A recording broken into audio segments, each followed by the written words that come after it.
Hello friends, welcome to the channel. UP PCS prelims जो होने वाला है दिसंबर में, तो पॉलिटी सब्जेक्ट के कौन कौन से इम्पोर्टेंट टॉपिक्स हमें कवर करने चाहिए जिससे हम ज़्यादा से ज़्यादा स्कोर गेन कर सकें, वो हम इस वीडियो में देखेंगे। तो बने रहिएगा वीडियो के एंड तक। Let's start. हर साल पॉलिटी से एटलीस्ट 20 से 22 क्वेश्चन तो आते ही हैं और पॉलिटी एक स्कोरिंग सब्जेक्ट भी है।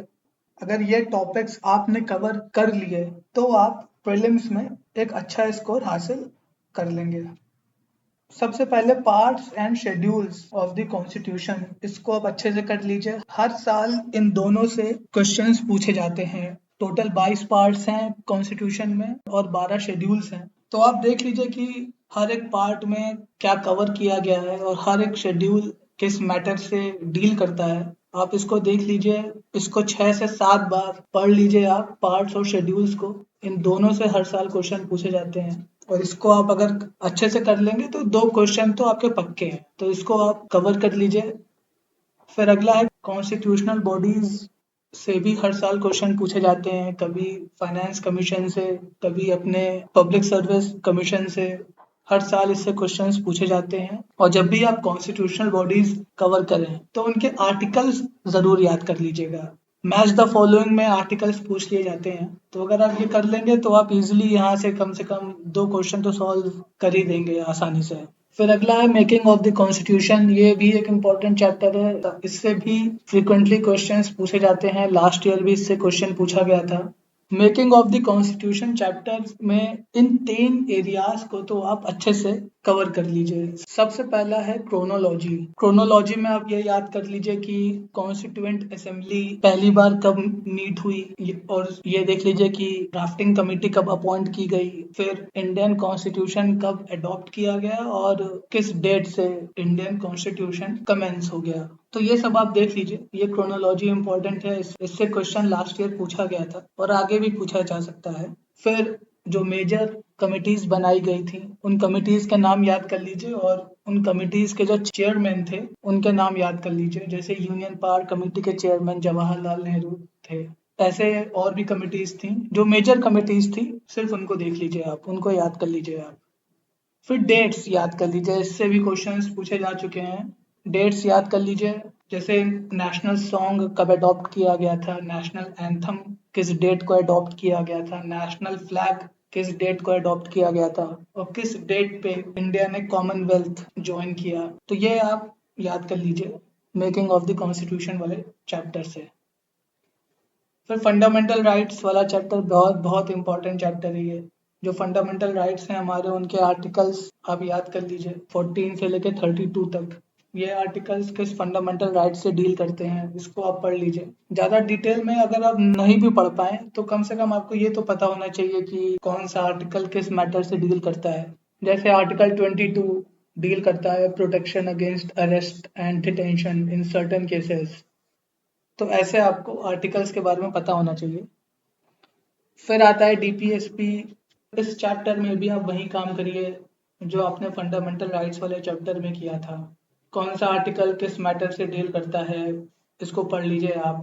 फिर ये भी देख लीजिए कि 42nd अमेंडमेंट एक्ट से जो 4 नए डीपीएसपी ऐड किए गए थे उसको देख लीजिए। 42nd अमेंडमेंट एक्ट से 4 ऐड किए गए थे, 44th अमेंडमेंट एक्ट से 1 ऐड किया गया था और 86th और 97th अमेंडमेंट एक्ट से एक एक डीपीएसपी ऐड किए गए थे।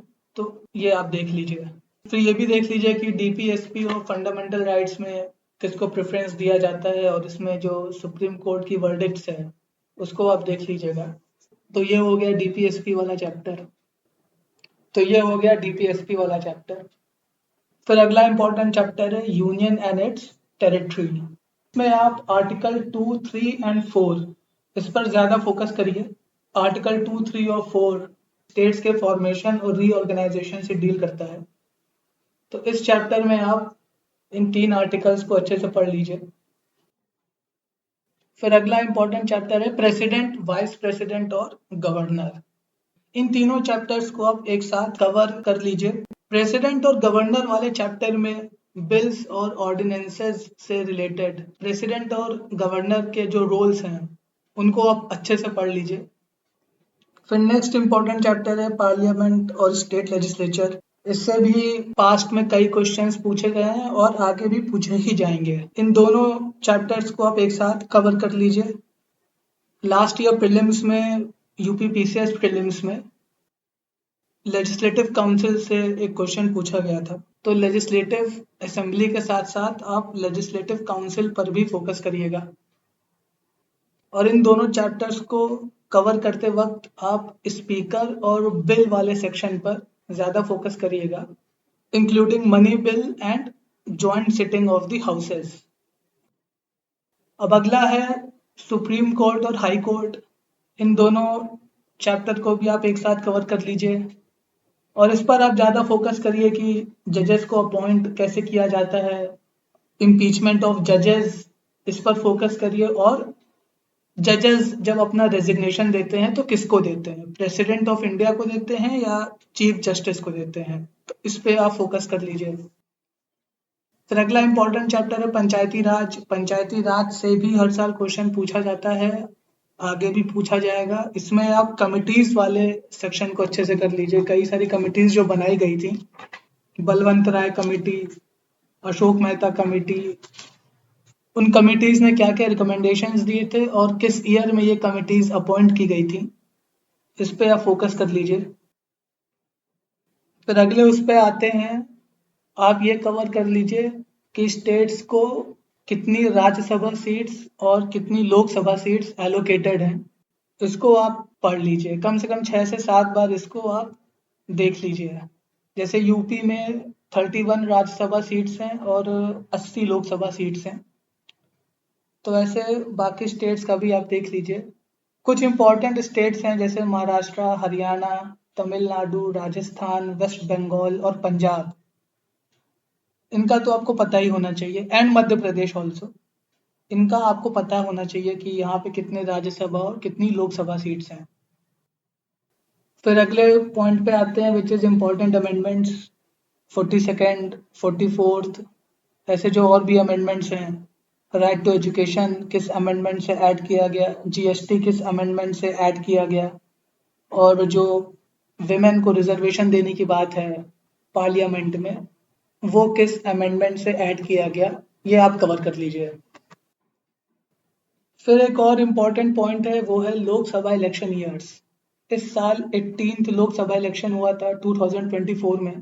पास्ट में ऐसे क्वेश्चंस पूछे गए हैं मैच द फॉलोइंग फॉर्मेट में।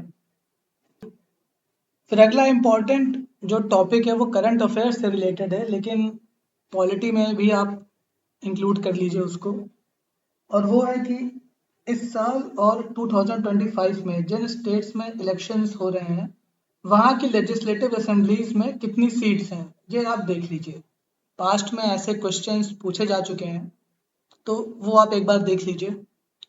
फिर अगला इम्पोर्टेंट टॉपिक है कि लोकसभा में जो विमेन स्पीकर्स हैं उनके नाम आप याद कर लीजिए। ज़्यादा विमेन स्पीकर्स नहीं रही हैं तो आपको ज़्यादा डिफिकल्टी नहीं होगी, लेकिन उनके नाम याद कर लीजिए और देख लीजिए कि first female speaker of the Lok Sabha कौन थी, वो भी देख लीजिए आप। तो ये हो गए इंपॉर्टेंट टॉपिक्स। आपको देखिए ये चैप्टर्स तो कवर करने ही हैं अच्छे से, और जो मैंने सब पॉइंट्स लिखे हैं उस पर आपको ज़्यादा फोकस करना है, उसको आपको बार बार रिवाइज करना है ताकि यहाँ से कोई क्वेश्चंस आए तो आप बिल्कुल गलत ना करें। बाकी पूरे चैप्टर को भी अच्छे से पढ़ना है, और जो चैप्टर्स नहीं भी मेंशन्ड है उनको भी अच्छे से पढ़ना है। फिर कुछ और टॉपिक्स आप देख सकते हैं, जैसे जो ड्राफ्टिंग कमेटी के मेंबर्स थे उनके नाम नाम आप याद कर लीजिए। फिर हमारे जो संविधान निर्माता थे उन्होंने किस देश के कॉन्स्टिट्यूशन से क्या फीचर्स बोरो किए हैं, उसको पढ़ लीजिए। प्रियम्बल एक बहुत इंपॉर्टेंट चैप्टर है। फिर आप ये भी देख लीजिए कि 1956 के बाद जो न्यू स्टेट्स और यूनियन टेरिटरीज क्रिएट की गई वो किस ईयर में क्रिएट की गई। जैसे 1960 में बॉम्बे स्टेट से महाराष्ट्र और गुजरात, ये 2 स्टेट बनाए गए। तो ऐसे आप जो नए स्टेट्स और यूटीज बनाई गई हैं और किस ईयर में बनाई गई हैं वो देख लीजिए। तो सेंट्रल एंड स्टेट एग्जीक्यूटिव्स, ये दोनों तो सभी लोग एक ही बार में पढ़ते हैं, तो इसको भी पढ़ लीजिए आप। फिर कौन कौन से वाइस प्रेसिडेंट्स बने ये आप जान लीजिए। फिर एक और इम्पोर्टेंट टॉपिक है, वो है आर्टिकल्स रिलेटेड टू पार्लियामेंट। इसमें मनी बिल के आर्टिकल्स, जॉइंट सिटिंग के आर्टिकल्स और भी जो इम्पोर्टेंट आर्टिकल्स हैं वो आप याद कर लीजिए, इनसे क्वेश्चंस पूछे जा सकते हैं। फिर ऑफिशियल लैंग्वेज वाला चैप्टर कर लीजिए। फिर ये देख लीजिए कि वो कौन से क्राइटेरियाज हैं जिससे कोई पार्टी नेशनल या स्टेट पार्टी बनती है, तो इन क्राइटेरियाज को आप याद कर लीजिए।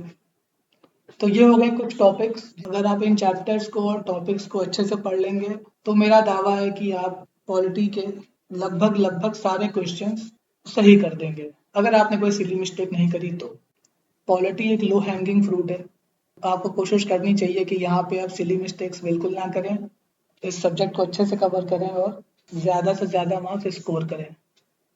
नेक्स्ट वीडियो में हम लोग एक और सब्जेक्ट के इम्पोर्टेंट चैप्टर्स और टॉपिक्स जो हमें कवर करने चाहिए एग्जाम पॉइंट ऑफ व्यू से, prelims exam point of view से, वो देखेंगे। अगर आपको ये वीडियो पसंद आया हो तो इसको लाइक कर दीजिए और चैनल को सब्सक्राइब कर दीजिए। Thank you.